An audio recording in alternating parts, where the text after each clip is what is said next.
Hi guys, gandang gabi. Ayan, for my vlog today, sobrang busy ako ngayon maghapon, walang live.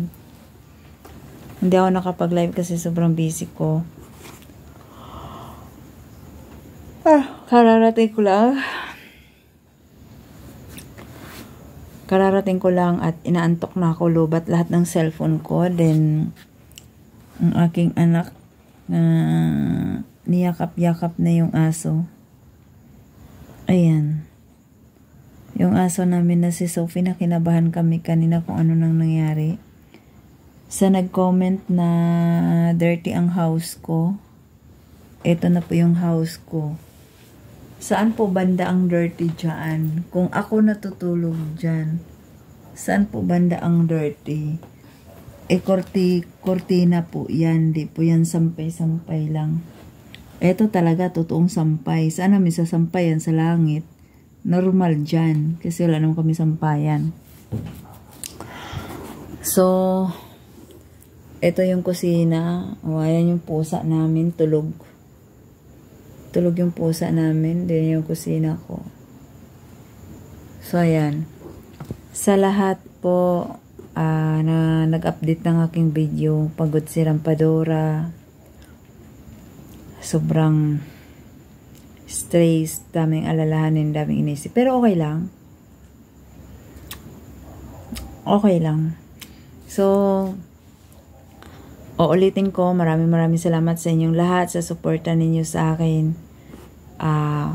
Ito ay tatanawin ko ng malaking utang na loob.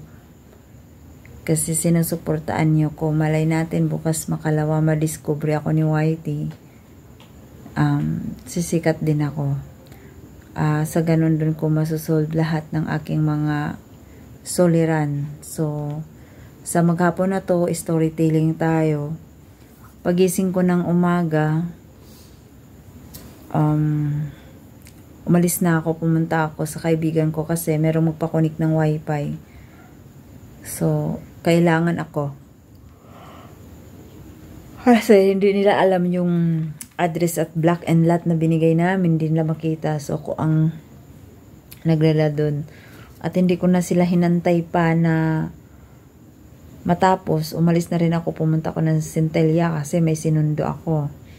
Pagkasundo ko, umalis kami. Pumunta kami ng Southville. Inikot namin buong Southville kasi may hinahanap kami importanteng bagay. So, inabot ako ng mga alauna, 2:00, umuwi ako. Yun pa yung kain ko. Pero pagdating ko ng Centella, saktong 11:30, magti-12. Kumain na rin ako doon. Then, pumunta kami ng Southville. Umuwi ako rito. Then, rumampa ako ng saglit lang. Then, hindi na rin ako nakalabas. Uuwi ako para kakain kami ng hapunan ni Angel. Nagluluto na ako ng munggo dyan. Ayan, nagluto na ako ng munggo. Ang nangyari ngayon, tinawagan na naman ako ng isa kong kaibigan at doon daw kami kakain sa bahay nila. So, doon nga kami kumain. Then, kunting kanta, video okay. Then, pagdating ng mag-10:00, umuwi na rin kami. Pagdating ng mag-10:00, umuwi na rin kami. Kaya, ngayon, nandito na kami ngayon sa bahay. Mamaya tulog na ako. So, wala muna tayong live. Thank you so much. And maraming lahat po sa inyong suporta.